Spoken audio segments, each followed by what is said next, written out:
Good morning, everyone. Good morning. Welcome. This morning is our Mission Sunday service. So, welcome. It's going to be a little bit different this morning.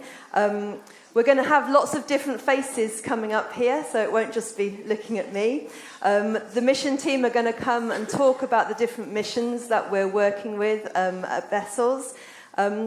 We're going to hear some people's stories. We're going to hear some of the Bible verses that have inspired them. And we're going to see how World Mission is rooted in the Bible and how it shapes our understanding for God's heart for this work. We're going to start this morning with a song, which I think captures really well our ideas about World Mission. In particular, this line at the end of verse 1, which is, "You invite us to partner with you to see your kingdom come." And it's this idea that we're going to be thinking about a little bit more today, God's kingdom on earth. So this is my first time up at the front, and you're all looking quite friendly, so that's good. Good start. Everyone loves a quiz, don't they? So we're going to see how well you know our church missions. Okay. We support quite a few causes as a church family, so just a quick reminder in case people don't know what they all are. So we've got Worth Unlimited. Worth are a charity that work with young people in communities across the UK. We also support Pastor Joachim in Guinea-Bissau. Hospices of Hope are a charity that provide hospice care for children and adults in South and East European countries. There's Menina Dancer we've been involved with in the past, who are a charity that fight child sexual exploitation in Brazil. And finally, we give to SEBA, South Eastern Baptist Association, and they planted Ebbsfleet Baptist Church, so we support them as well. So let's see if this works. So this is a quiz with a bit of a difference. I'm giving you the answer, and I want you to tell me what the correct question is. So... bit of a practice. So can everyone raise their right hand for me? Everyone put your right hand, brilliant. And now your left hand? Perfect, okay. So you have to vote for what you think the correct question is by lifting up your hand. So here, for example, if you think that 30 children attended the Hospices of Hope Copacabana summer camp, you would raise your, and I've got to get this right around, your left hand, yeah? And if you think 30% of Guinea-Bissau speak Portuguese as a first language, you would raise your right hand. So you need to keep track of your own scores. I'm going to trust you all. There are prizes that I've stolen from the present drawer underneath the spare bedroom, so don't tell my children. So let's get started. So hopefully you've had a chance to think about this one. Let's have some votes. What do you think is the correct answer? Oh, we've got a bit of a mixture here. So the correct answer is 30 children attended the Hospices of Hope Copacabana summer camp this year. In Guinea-Bissau, only 2% speak Portuguese, which is the official national language. 33% speak it as their second language. So most people speak their native tribal language as a first language. There's 7 questions in total, so buckle in. Right. The answer is 5. What is the question? There are 5 pink houses, this is Menina Dancer, or Hospices of Hope work in 5 South and East European countries. It's actually really hard visually to tell whether people are holding up their left or the right hand. So I'll tell you the correct answer. Menina Dancer has 5 pink houses. So these are located along the BR-116, otherwise known as the Brazil Highway.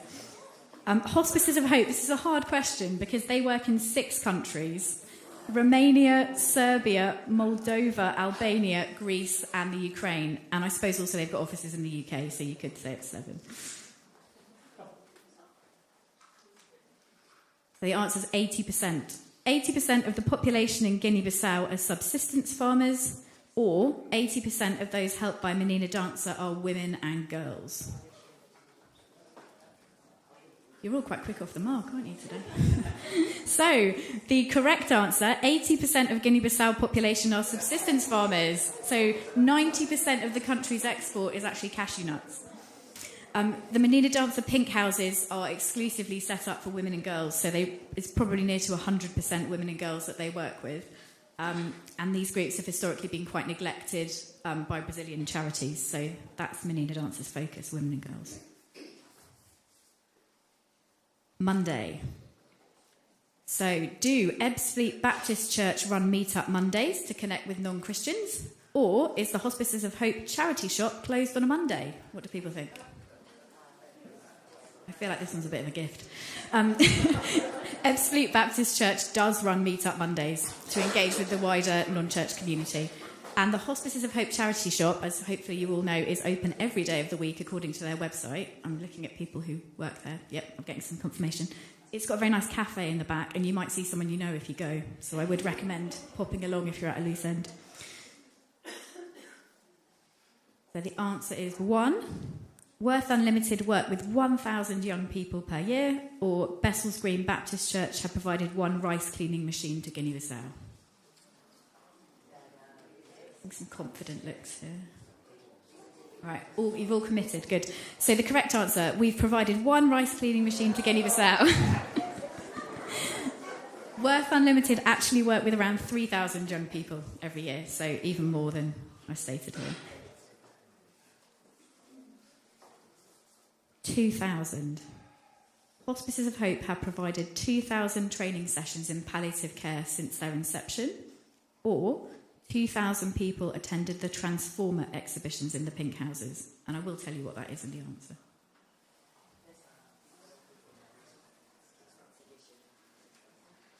Right, time to commit, everyone. I'm not seeing everyone with a hand up. Okay, so around 2,000 people attended the Transformer exhibitions in the Pink Houses. So these were creative displays and performances, and where they opened up the Pink Houses, and it was to raise awareness of child sexual exploitation in Brazil. Hospices of Hope have provided 25,000 training sessions in palliative care since they were set up in 1991, according to their website. I'm looking at Carol to make sure I haven't got that wrong. Oh, and this is the last question, everyone. So 4th, the Doncaster team were recently awarded their 4th grant to tackle domestic violence, or Guinea-Bissau is the 4th smallest African country by area.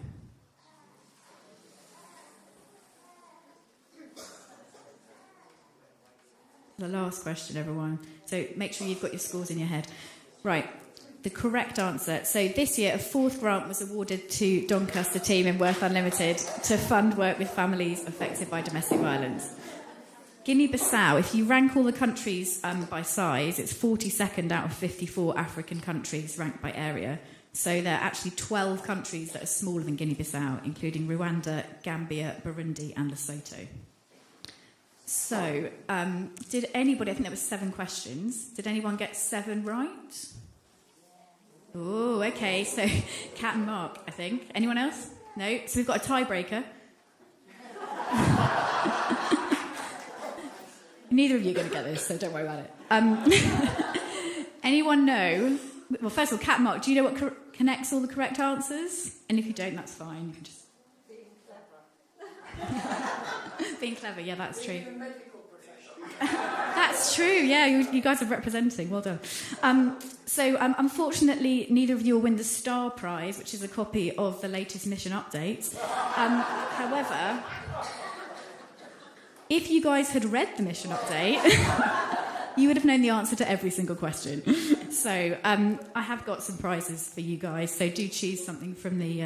I'm sorry, they're not very healthy. It's mainly confectionery based. And let's give Kat and Mark a clap.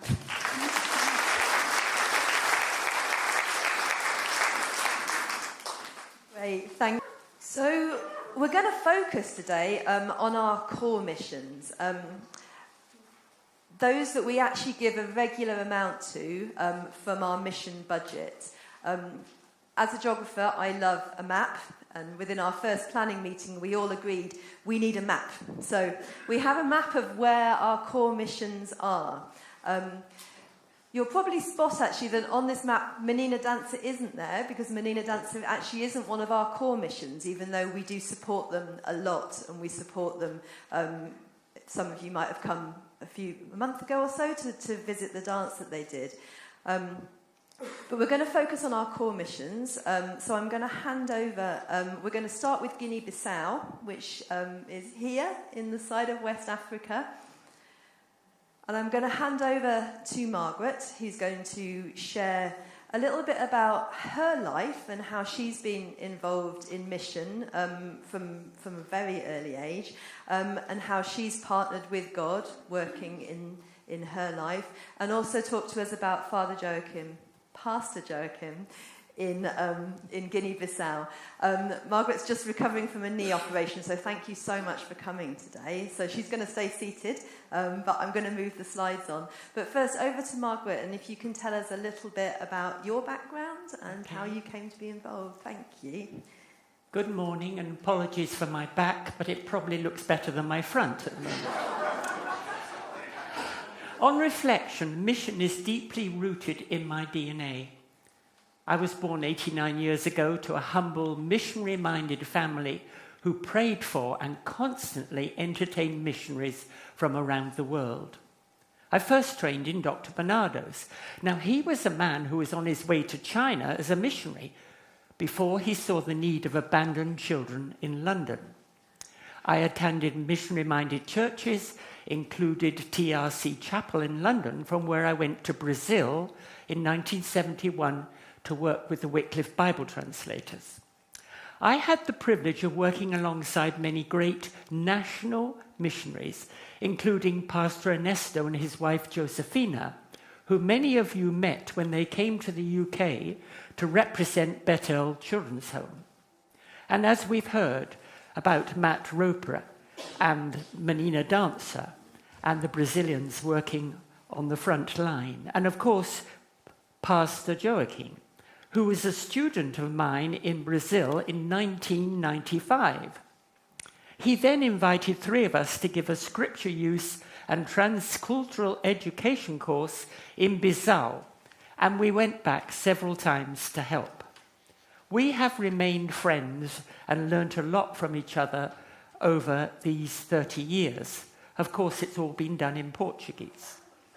I hope this may inspire you and your family to continue to be involved in mission, whatever age you are, because each of us has a mission field just where we are. And we could be remembered as a facilitator in the future, or maybe a Dr. Bernardo, or a Pastor Ernesto or Josefina, or even Pastor Joachim.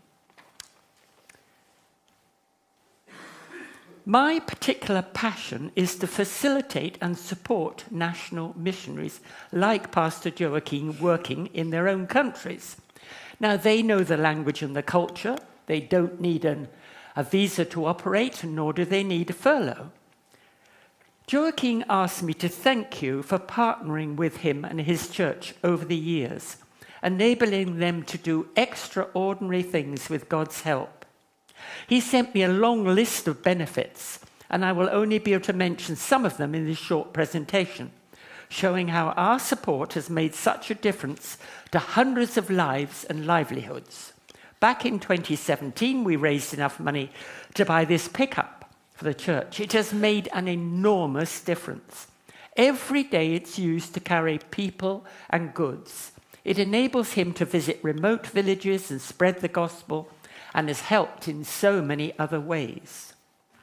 It's encouraged church growth, church planting in outlying village, and the digging of several freshwater wells in remote communities. Anna runs this clinic, the only one for miles around, and it's provided health support for this remote community, who would otherwise not have got any help at all. Our Christmas offering helped the church to buy solar panels, to power pumps, to irrigate crops. Now, we paid for Pastor Joachim to do a faith and farming course in Senegal the end of last year. From January this year, he's trained over 100 facilitators to lead faith and farming training across his region, combining Bible teaching with practical agricultural knowledge. And these courses are having an amazing impact.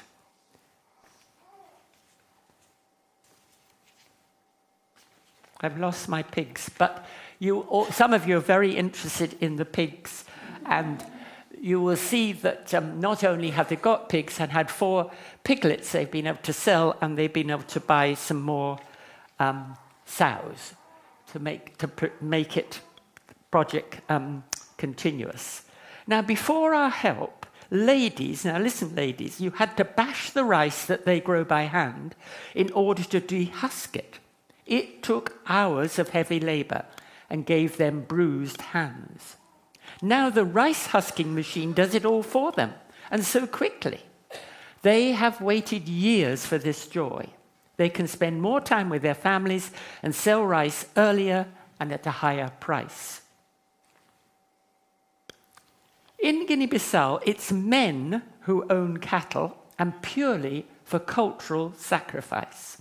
But with education and encouragement, 4 women have just invested in their own cows, making a sort of cooperative.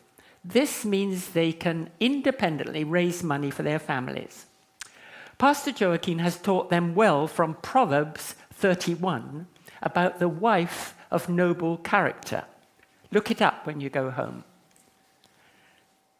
Finally, Joaquin says, because our support has encouraged church growth, it has attracted young people by the activity, energy, and liveliness of the growing church communities.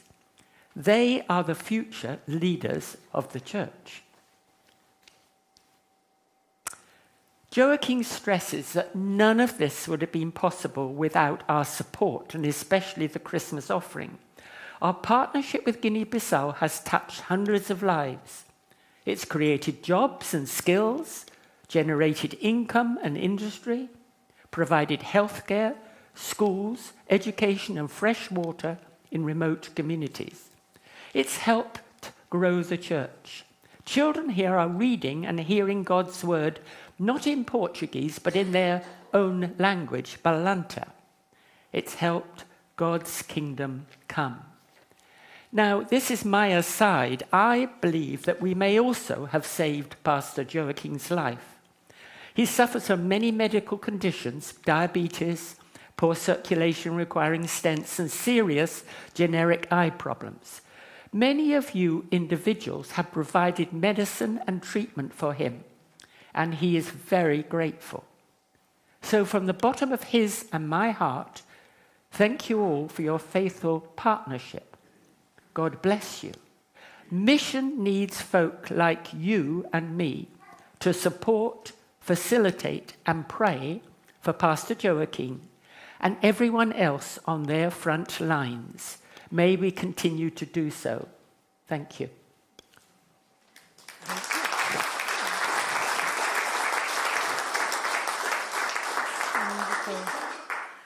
Thank you, Margaret. We're gonna zoom back to England now, and to somewhere much closer to home, to Ebbsfleet. And I'm going to hand over to Claire, who's going to talk to us a little bit about Ebbsfleet. Thanks, Claire. Great, thanks, Judy. So I'm going to give you an update on our mission partner, the Bessels Baptist Church. As many of you remember, their minister Penny Marsh came to talk to us here at the end of September to tell us about the new church plant that she and her team have been setting up there. So the church is in Ebbsfleet Garden City, which is a new housing project. There's currently about 4,000 houses, and there's going to be 15,000 within the next 10 years. So the official launch of the new church was in February of this year. So as Penny said, it was quite a daunting experience, but also a really exciting step forward for them. The new church is going from strength to strength, with the numbers attending increasing slowly but surely. So as well as the service and activities on Sunday mornings, there are lots of regular activities throughout the week, including Mondays, and providing plenty of opportunities for the new community to engage and to connect with each other and, importantly, to encounter God's word together as well. So I know that Penny and her team are very grateful for all of our support here, and they take great encouragement from us being mission partners with them. Penny sent through a video to update us on what they've been up to, what they're doing at the moment in the run-up to Christmas, and also to show us around a bit, which is great. So over to Penny on the video. Good morning and greetings from Bessels Baptist Church.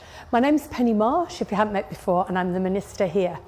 I want to thank you so much for your support for us, both financially, but also the prayer and the interest that you give us means an awful lot. I'm here in the square now because I thought you'd like to see where we were going to be focusing some of our Christmas events. On the 10th of December, we will be hiring a big van with massive LED screens and PA, and we're taking it to 4 different locations around the area with a pre-recorded carol service. A carol service that includes 3 different primary schools and our own children. 30 children have come together to record a nativity, plus a short message from me and carols, and our new community choir as well. So it's quite a big thing, and I'd really value your prayers that it is effective in sharing the good news of Christmas. The other reason I'm here is that actually this is one of those places where actually a lot of things happen. It will be where we finish our pop-up carols. Behind over here is the community centre. That's where we meet each Sunday. And then behind me here is the Blue Bean Coffee Shop, and that's one of my favourite places. That is such a good place to encounter, meet people, both spontaneously and arrange meetings, and there's a lot of good conversations happen in this area. So please would you continue to pray for us. We want people to hear and respond to the good news of Jesus. We want to see lives transformed with his love, and we want to see this community transformed with the kingdom of God. Thank you for partnering with us, and God bless you.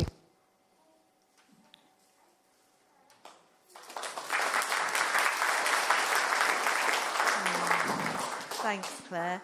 We're going to stay in the UK, and I'm going to talk a little bit about Worth Unlimited, who've got projects in all of these different locations through the country.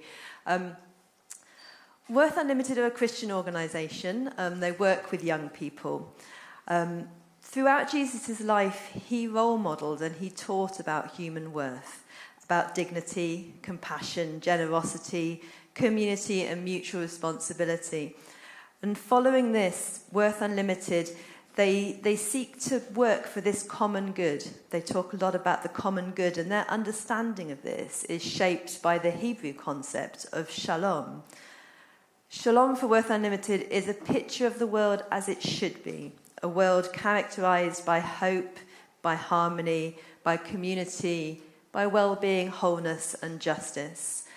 They've prepared this video for us, so let's watch the video and see what they've been doing and what our mission contribution has gone towards. Thank you.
Thank you. I think that gave us a really lovely insight into Worth and some of the work that they're doing. As I was preparing for the service, I came across a quote which is quite often attributed to Francis of Assisi, but it says, "Go out and preach the gospel. Use words if you need to," which I thought was a really good quote for Worth and what they're doing. They really are showing what God's kingdom's values looks like in our world in England. We're going to sing. Carol is our wonderful champion for Hospices of Hope, but she's not feeling so well today. So Rick very kindly has stepped in at the last minute. So Rick, over to you to talk to us a little bit more about Hospices of Hope. Thank you, everybody. I'm a very poor replacement for the energetic championing of Hospices of Hope that Carol Ford does, but I'm a trustee of the organisation, and so let me just begin by saying thank you to all of you. This church has been a big supporter of Hospices of Hope, and indeed in just 2 weeks' time, I think, Graham Paroles, who's the founder of the organisation, will be here to launch our Christmas appeal, which this year is for children in Ukraine, children who are dying, and children who are being supported by our hospice there. But today, I just want to remind you of the 6 countries that Hospices of Hope are working in through their partners: Romania, Albania, can I do it without looking, Serbia, Moldova, where I'm going to be in 2 weeks myself, with Graham actually, and the Ukraine and Greece. Very few of these countries have any understanding of hospice care. They have almost no government support. We are the only organisation that is caring for people who are dying of cancer. Now, we're all familiar in this area with hospice care and what it does, and some of us sadly will have experienced it for our loved ones. We know how important it is. But in the countries where we're working, it is still largely unknown, except for the work that Hospices of Hope have done. You've heard how many people they've trained. What may surprise you is that quite a lot of our patients are children. Children who inevitably have complex diseases, which is causing them to have short lives. Can you imagine the impact on parents when you have a baby or a toddler or a teenager who's going to die? I tell you what happens in these countries. These children are largely abandoned. They're just basically dumped by the medical profession, and the impact on the parents is incredible. So one of Graham's visions was to get a derelict farm on the edge of Bucharest in Romania, and I told him I thought he was crazy when he got it. But a few years later, and a few million euros later, he's transformed it into a children's centre for children with life-limiting illnesses and for their parents. And every summer, as you've heard, they have an amazing series of camps where the kids come with their siblings and their mums, and they just have a fabulous, fun week. You're going to see a video in a minute from Imi Young. That's Carol's granddaughter. She went as a volunteer there, and she'll just tell us what it was like working with these children and just being a beacon of light for them. So have a look at this lovely video she's made. Hi, my name is Imi, and for the last 2 summers I have been a volunteer with Hospices of Hope Summer Camp. I'm sure most of you know what the charity already does, but it's a charity that works with terminally ill or chronically ill patients in southeastern Europe. I think what sets Hospices of Hope apart as a charity is that they're very holistic in what they do.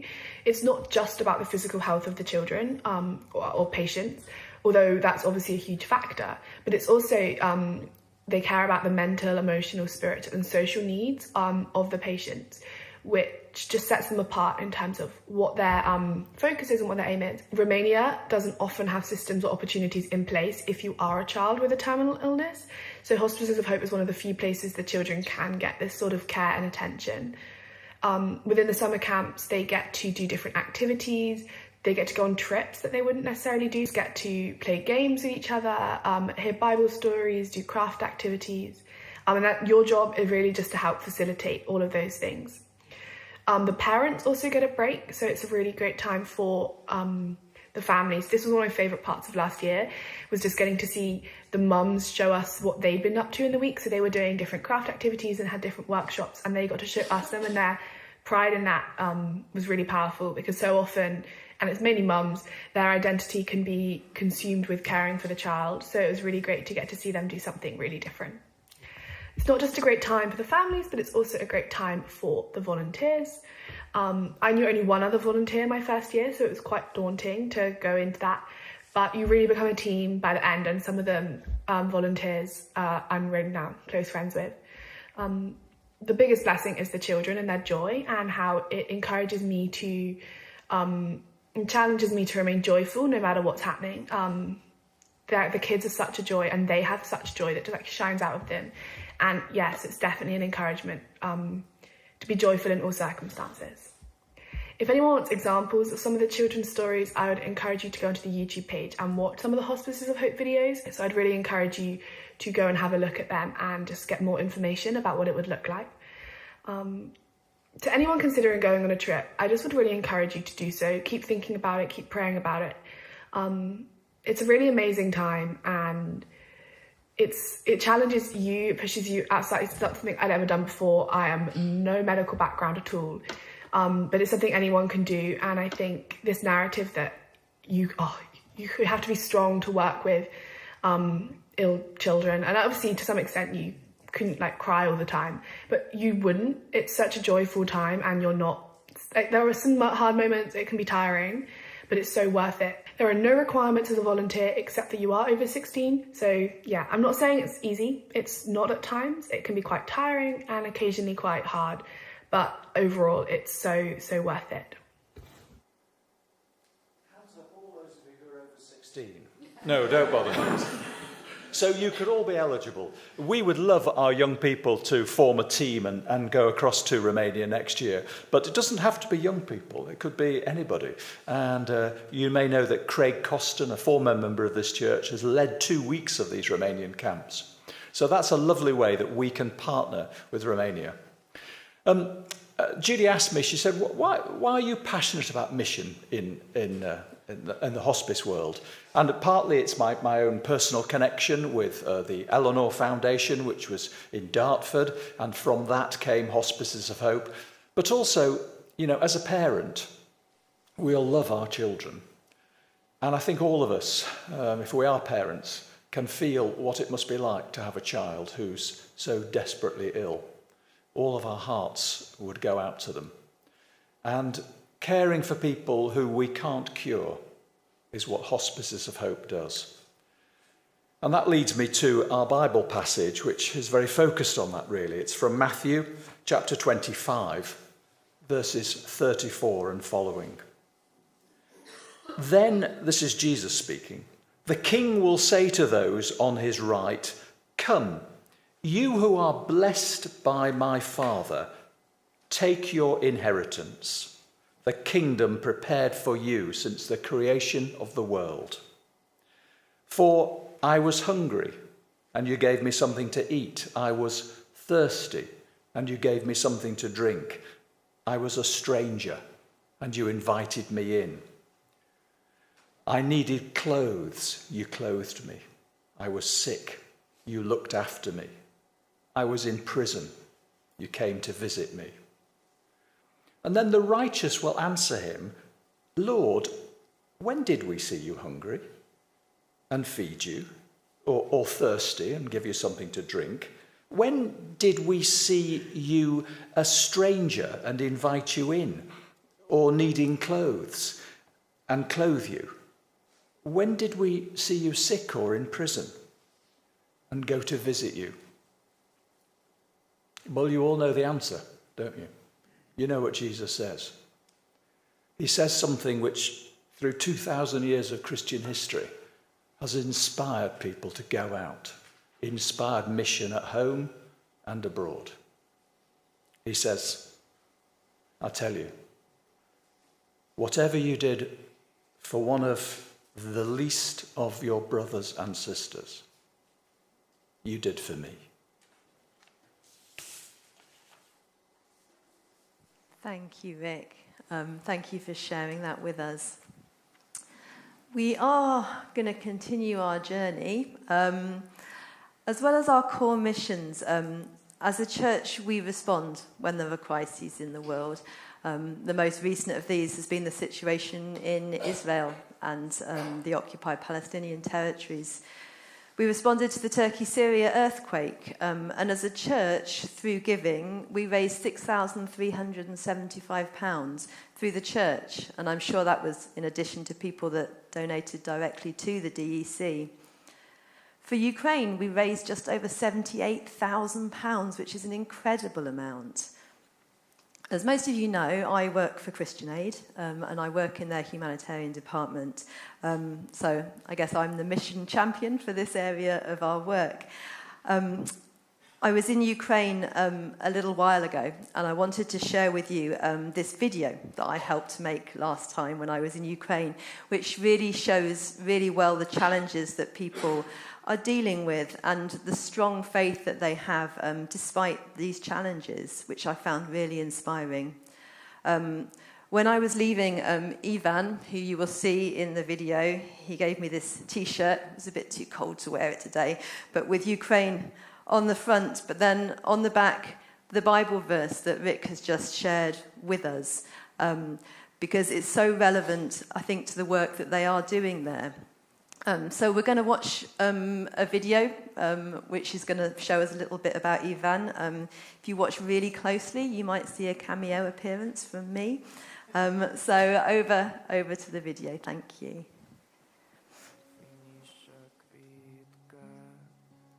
Founded by British and Irish churches in 1945 to help people displaced by the Second World War, Christian Aid worked with partner churches in mainland Europe to provide emergency supplies to those in desperate need.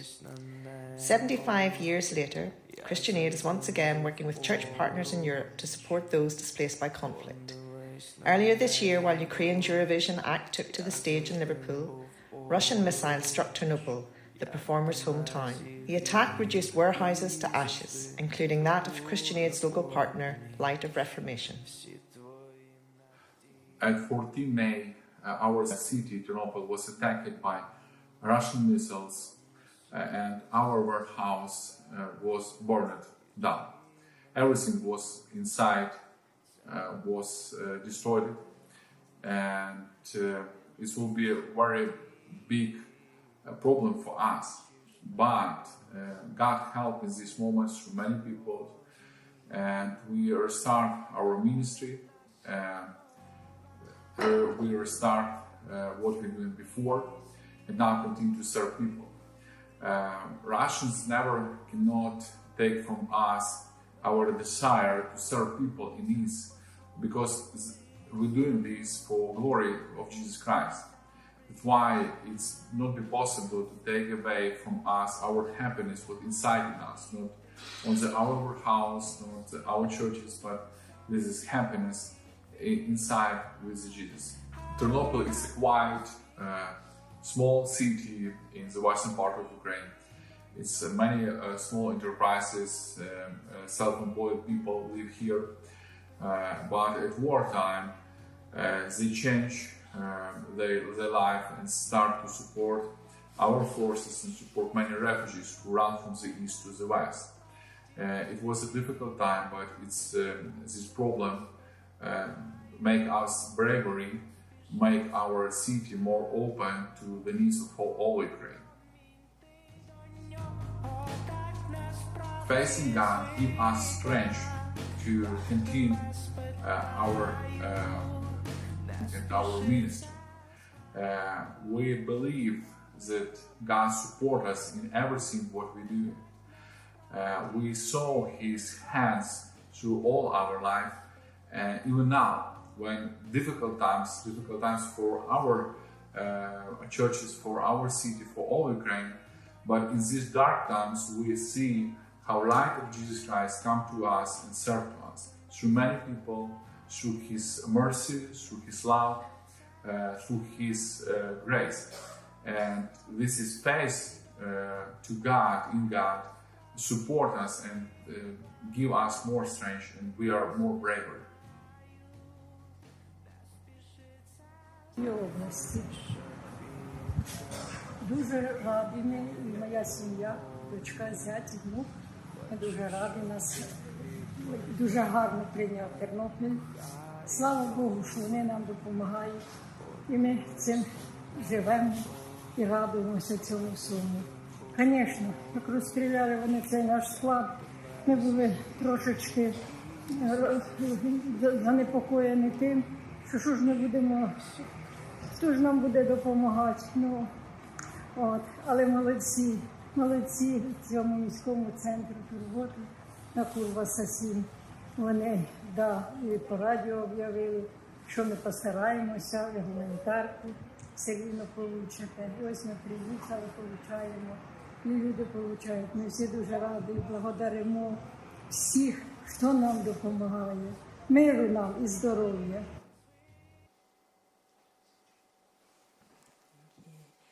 It was, I found it truly inspiring seeing how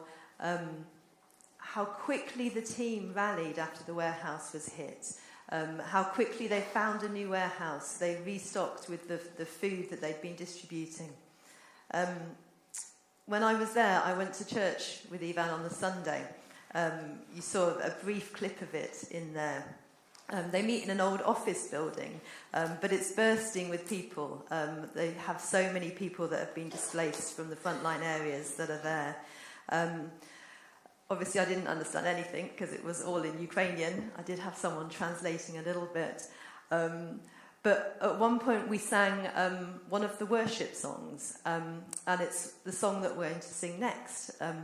I sang quietly along in English. The experience was just incredibly moving to me. I was surrounded by people who had fled their homes, who'd witnessed unspeakable things, and they were just trying to survive in a new place.